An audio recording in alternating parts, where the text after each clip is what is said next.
Thank you guys so much for tuning in to today's live stream. Today is April 3rd, 2025. And to begin today's live stream, I do want to take a look at the economic calendar here. So we have unemployment claims here at 219, actually less than forecasted, which is good. This is a good number that, if we, relatively speaking, it's not as bad, but yeah, like you could, during like COVID and whatnot, like 1,300,000 people unemployed. So here, this is a good forecast, or not good forecast. This is a good outcome here, and so we do have some volatility news here, some volatile news. And to begin today's, technicals, near the end or about the end of yesterday's trading, right, we had a really strong market reaction to the tariffs here that was released April 2nd, reciprocal tariffs, and we actually had a really bearish reaction to it, and we moved a total of 1,000 points, about 1,000 points yesterday, and then we continued lower, opened up, and then we moved about 1,200 points yesterday from those news. That's just a lot of movement, right? And so coming into today, I was actually favoring previous day low. So let's take a look at the previous daily candle here. So this is the previous daily candle here that we created last trading day on Wednesday. And with the way that we closed here on this specific candle, this down close candle where my red line is pointing towards, the easiest assumption to make, right, is that we're going to take previous day low. And previous day low here would be the draw of liquidity, right? Prices should take out previous day low and expand towards the monthly low. And so whenever we opened up here during the Asian session, we actually opened up and we gapped down, taking out previous day low and also taking out previous month's low. And so coming into today, I can't use the daily time frame anymore, right? Notice how we've continued to show respect to this daily fair value gap, which is good. This is a bearish signature, and we never got a closure above the consequent encroachment of this fair value gap. And so coming into today, coming into the morning, I would actually like to wait and see how we close here on the 4-hour candle. This 8-hour candle. So depending on how we close there on those on those two specific time frames, will tell me more of where prices wants to go, right? Depending on how we close on the 4-hour candle and the 8-hour candle. Every candle has an objective. If you can view the 4-hour candle as it's a daily candle, then you're going to have a shift in perspective, right? You're going to understand how fractal prices could be, and how everything just coincides with one another, right? Everything is in alignment. And this delivery to the sell side here was pretty much anticipated, right? With the way that we close here on this monthly candle. Like, it's a bearish monthly candle, right? For the week of March, or not the week, but the month of March. Very, very bearish. And the easiest assumption that you can make is that we're going to take out previous month's low, which we did end up doing with this, you know, really fast delivery. Didn't get an opportunity for the sell side delivery, but that's completely fine.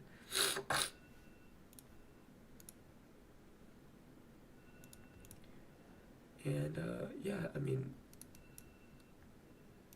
you know, coming to today, I don't really have much of a bias. Just gonna let prices do its thing. Not going to force anything. And yeah.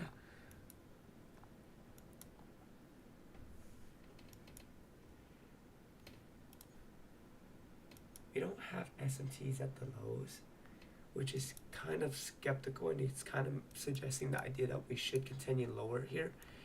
But I'd like to just be a little bit patient here.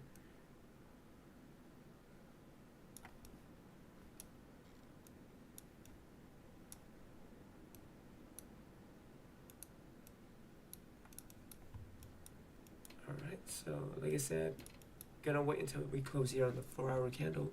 Have about 20 minutes left. So while we wait, let's I'm gonna go check out some news on the Wall Street Journal, and I'll be right back. I'm gonna get a water.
Alright, so like I said, markets had a really bearish reaction to the tariff implementation by Donald Trump.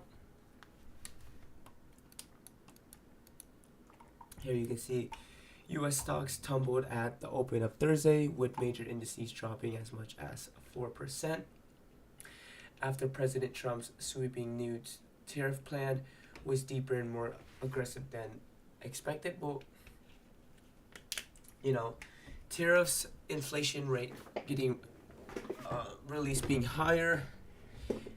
It's the markets don't really have a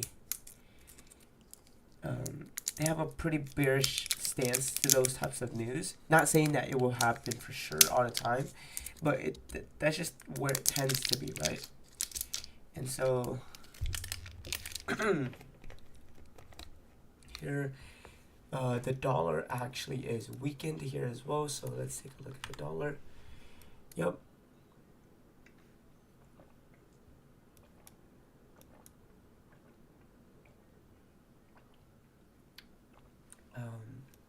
You guys can see here, dollar, we traded up into a weekly fair value gap, had that bearish reaction, and we're starting to sell off here.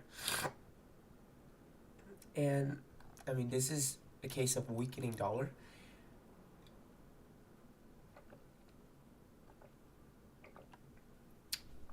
With weaker dollar, let's see, what would happen if we had a weaker dollar?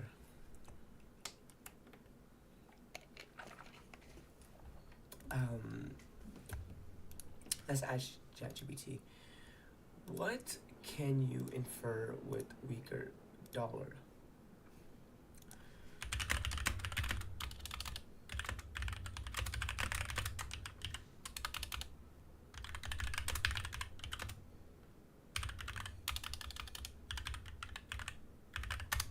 Inflation? Increased, inflationary pressure. Imported goods become more expensive. Raising the cost. Yeah. I mean, this is a sign, right? Tariffs, like I said, tariffs are not. Oh, I don't think I've said this, but tariffs, they're going to cause the cost of living to be a little bit higher, right? If companies from abroad want to make the same amount of profit, right, while being charged that tariff, they're just going to increase their prices, or in the companies, right, in the companies that pay for those tariffs, they're going to have to raise the prices on the services and products in order to, match that level of tax, to kind of negate that, pass that on to the consumer.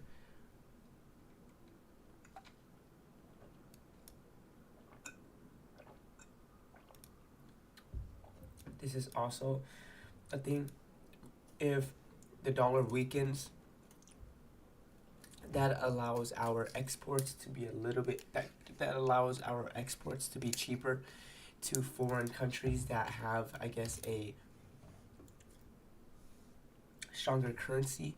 It makes the consumers from abroad, from foreign countries, to be able to buy our products at a cheaper cost.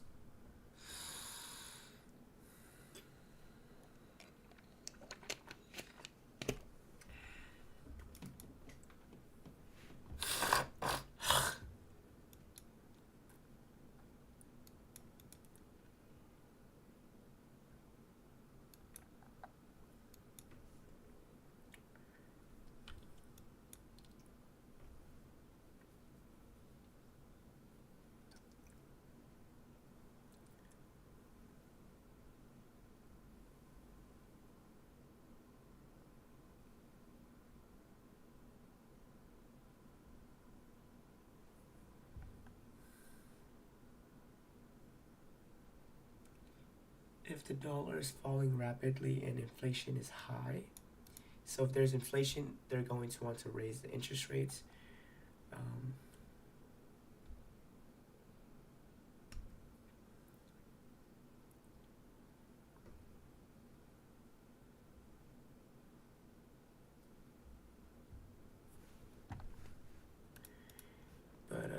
So I mean, there's that.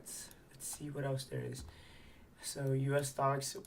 I mean, U.S. stocks are, I could say, they're pretty bearish. Bearish here. Oil and gold both fell, and investors stashed for the safety of treasuries in response to fears that the tariffs would tip the economy towards a recession. U.S. imports will be subject to 10% tariffs. So anybody, right? Anybody from any country that imports goods or exports goods to the United States is going to be tariffed. Doesn't matter who, you're going to be tariffed at a 10% rate. Trump will impose even higher rates on some specific nations. Here, like Japan, we have the European Union, and even China. Yeah, China will be hit with a new 34% tariff, adding to previous duties like the 20% tariff Trump imposed over fentanyl. That means base tariff rate on Chinese imports will be 54% before adding pre-existing levies. Tariffs are pegged to amounts Trump says other countries impose on the U.S. Here's the map. So this is just reciprocal, right? You're doing it back to them. Canada and Mexico are excluded from the reciprocal tariff regime. They are still subject to plans to impose 25% tariffs on most imports to the United States, though the administration has given an exemption for autos and many other goods.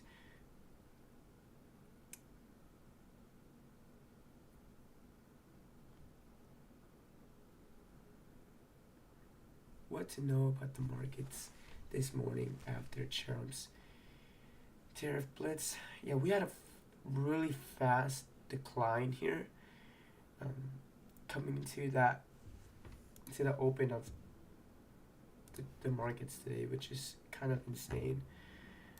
We moved 1,200 points. That's a lot. Tariff plans jolted global markets, sent U.S. stocks sharply lower, and prompted investors to flee the dollar on fears that America's transition to a more isolated economic model will cause repercussions at home and abroad.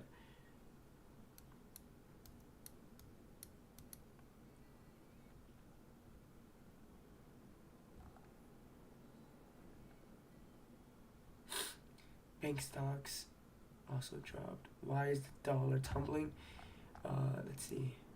The dollar fell sharply on Thursday as investors bet President Trump's tariffs will blow back on the U.S. economy.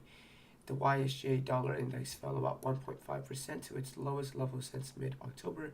The greenback posted losses against most peers, including weakening more than 2% against the euro, Swiss franc, and Japanese yen. One factor weighing on the dollar is investors increasingly expect the Federal Reserve to cut interest rates to counter a growth slowdown.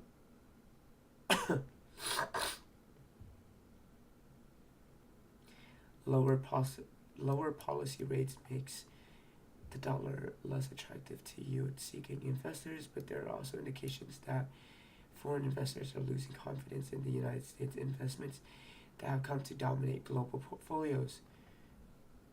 So people from across the world have stocks in the United States in their portfolio.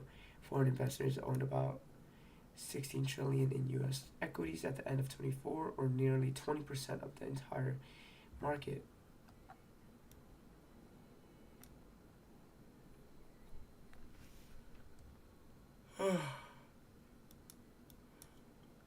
Many foreigners who poured into U.S. stocks in recent years, chasing the tech rally, didn't hedge their currency risk.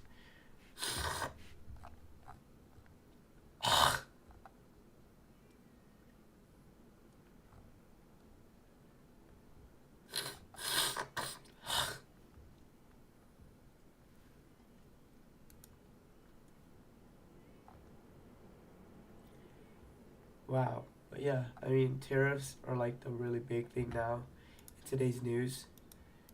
But going back to the actual charts, like I said, gonna be pretty patient.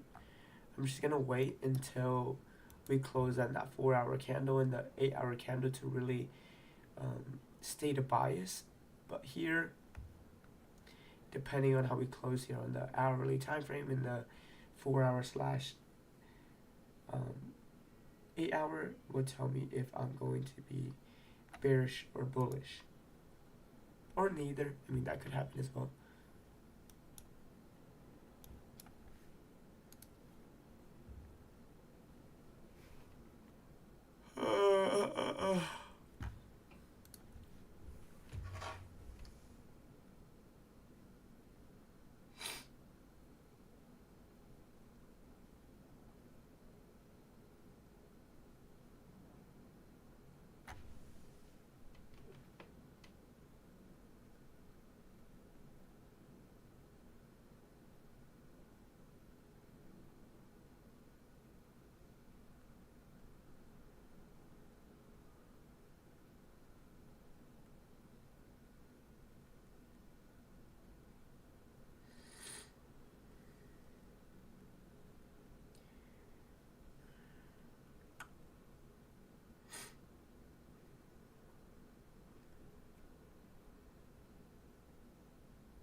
5 more minutes until we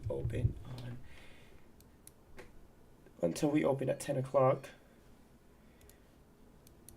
Usually I don't trade the first 30 minutes. It's always been a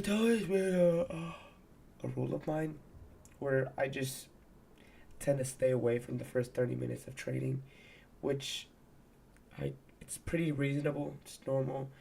I don't feel that urgency to really force a trade to happen, and yeah, just want to wait until we close on a candle to really get a perspective on things and where prices wants to go. While we do so, I'm going to hop into a chess match and kind of stall out the time here.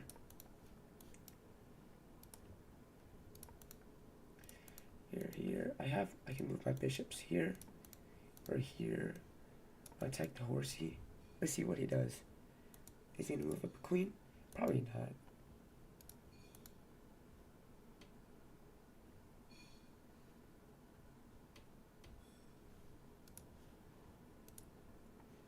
You are my special.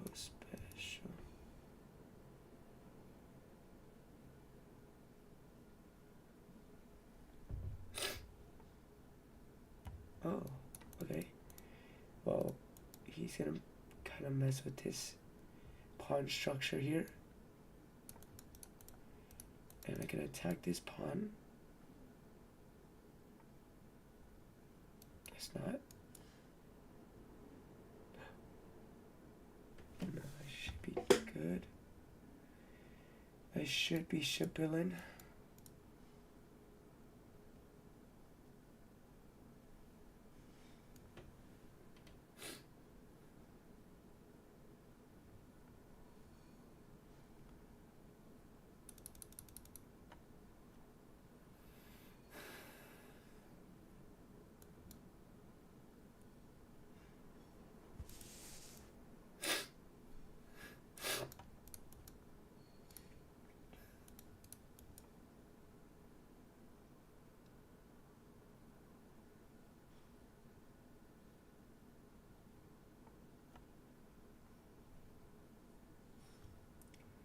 I could go here, give him a little check.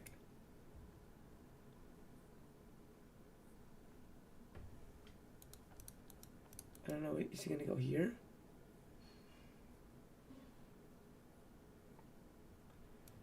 I'll take that and then I'm gonna force. Oh wait, I don't have anything.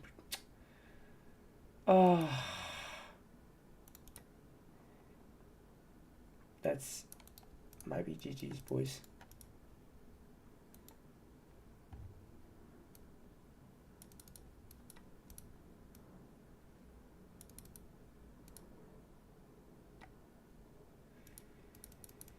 Ah, man.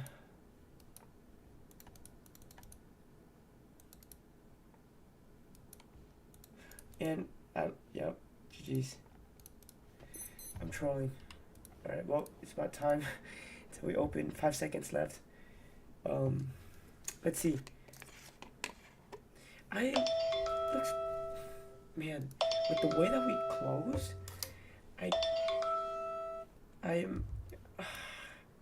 I wouldn't say I'm favoring bearish or bullish here, and that's fine.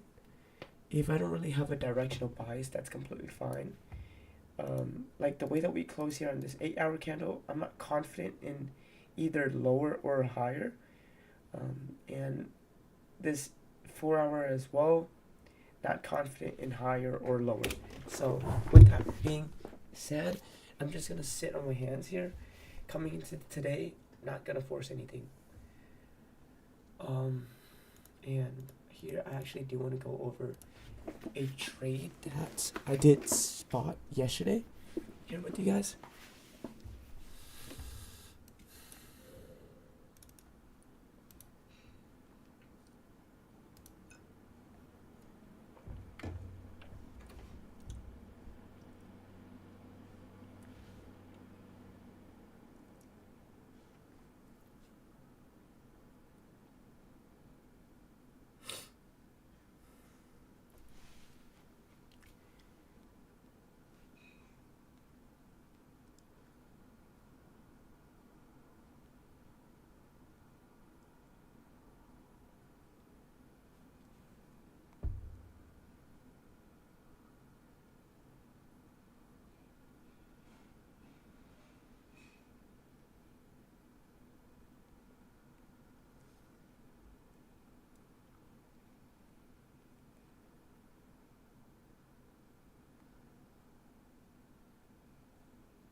the trade that I took here yesterday was, date was April 2nd, 2025 on Wednesday, and it was a 15-minute model. So here, just to show you guys, I do want to start off with this image here first. Or, sorry, not this one, but this one. So this is the 4-hour candle or 4-hour time frame, and this is the daily candles here. These are daily candles. The first thing I do want to draw your attention to is how we completed the daily objective, right? This daily candle here, this green one, this up close candle, its objective was for prices to take out the previous day high. And so once we took out previous day high, I don't necessarily have a bias anymore, right? Once the objective gets completed here on the daily time frame, I can't use that daily candle anymore for a bias. So going into the morning of April 2nd, I knew that I can't use the daily time frame, nor could I use the 4-hour time frame. So this is the 4-hour candle, and we took out that 4-hour high, and the same concept, right? Every single candle has an objective. The objective for this specific 4-hour candle was for us to take out the 4-hour high. But once we do take out that 4-hour high, the most patient thing that you could do, the most optimal thing that you could do, is wait for the next 4-hour candles to be created until you can trade using the 4-hour candle. Otherwise, you would have to zoom into, maybe the 1 hour, the 30-minute, or the 15-minute for some sort of, even more zoomed in intraday time frame. So the time frame that I actually structured my trade around here is based off of this 30-minute candle, right? And so you guys can notice, if you guys can kind of infer here, this 30-minute high is the same high as that 4-hour high. So we completed the 4-hour objective within the first 30 minutes of the open, of the 10 o'clock open. And so I'm waiting, right? I'm waiting, and then we get this 30-minute candle. And this 30-minute candle to me suggests to me that we're most likely going to take out that 30-minute high. And so now that I have that bias in my, that I'm favoring the bullish, buy side delivery, right? I want to see us take out that 30-minute high. And the first thing I'm thinking in my head is, okay, how am I going to align myself with the bulls, right? And so whenever we created this 15-minute candle here, zooming in now, going from the 30-minute time frame onto the 15-minute time frame, I noticed, hey, this 15-minute candle, we traded back into this 15-minute fair value gap. We retraced into it, we rebalanced it, and then we created a bullish 15-minute candle that suggests to me that we're most likely going to take out the 15-minute high. And so now I have two confluences that suggests that idea of higher prices. The first one being that 30-minute objective, taking out that 30-minute high. Second is that 15-minute candle, right? That rebalanced a 15-minute busy and is bullish. So I have my model, I have my objective. I want to see prices expand higher towards the 15-minute high. After we take out the 15-minute high, we should continue to expand towards the 30-minute high. And you'll see here that 15-minute high is different than that 30-minute high, but they both suggest the same idea, which is higher prices. So going from the 15-minute time frame, going from the 15-minute model, I go onto the 1-minute time frame for an entry pattern to really take my trade off of, right? And so whenever we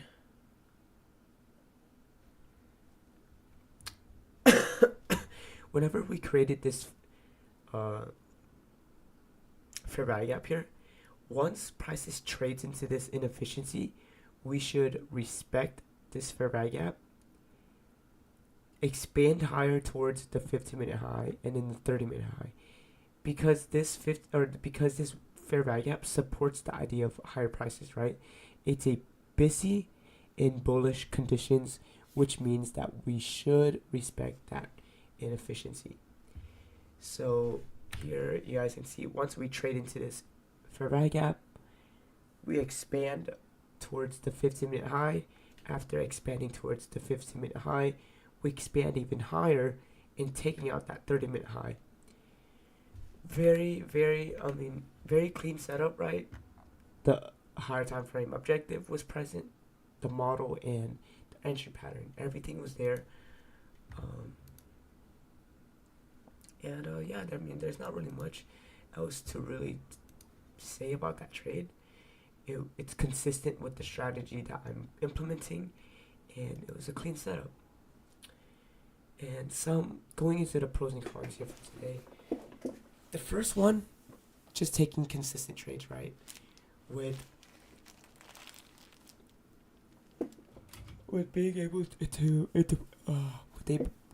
to implement my strategy consistently every single day without failure, right? And the way to do that is identifying the higher time frame objective, the model, and the entry pattern. Every single one of my trades, I will be looking for those 3 components. If I can't find one of those components, right, let's just say I have a higher time frame objective and I have my model, but if there's no entry pattern, I'm not going to take anything. If there's no fair value gaps, I'm just simply going to sit on my hands and just tape read, right? I'm just tape reading, simply observing. So key aspect, like I said, consistency. Second, utilizing SMT with my trades.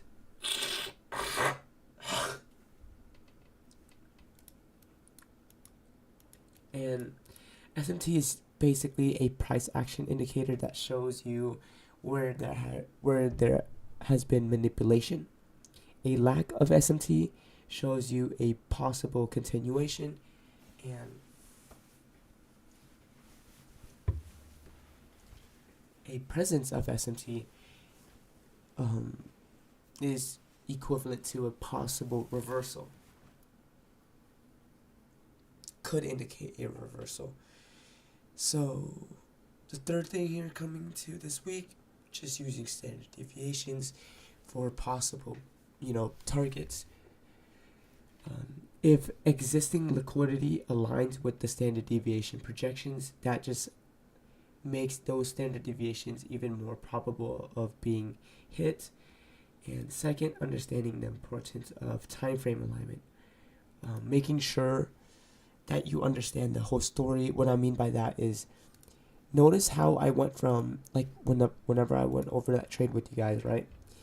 I went from the 30-minute higher time frame objective, I went onto the 15-minute, and then the 1-minute. I didn't go from the weekly straight onto the 1-minute, right? I'm skipping a lot of pages there, as an analogy. Here, going from the 30-minute time frame, the 15-minute, and the 1-minute is like reading page 1, page 2, page 3, page 4, page 5, etc. Reading one page at a time, understanding the full story.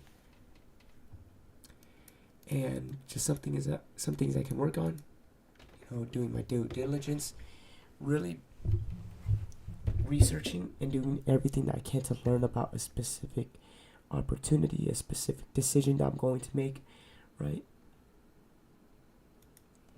Asking why. And second, just concentrating. I can't allow myself to be distracted. by any external factors, right? Really channel that focus and really just narrowing that focus onto one specific thing, right? One specific aspect. And yeah, some improvements here for next week. Taking consistent trades, like I said, consistency is key. The way that I'm going to show consistency is identifying that higher time frame objective, a model, and an entry pattern before every trade. Second, utilizing SMT, just going to prevent you from taking any unnecessary loss, and following the rules of my live funded account. Trading activity, trading at least once a week. The strategy that I am implementing doesn't sometimes allow me to take a trade once a week. So if I don't find a trade, I'm just going to take a paper cut loss, and that's fine. And consistency. There's I have a profit target for myself, and the rules state that you can't go over 40% on a trade. So for me, I'm going to be aiming for about 800 per trade, which is fine. And yeah, last thing, just be patient. Don't force anything to happen. Allow the markets to come to you. And with that, that's going to wrap it up for today's live stream. I've gone over everything that I did want to go over with you guys. And yeah, thank you guys so much for tuning in. And until next time, be safe.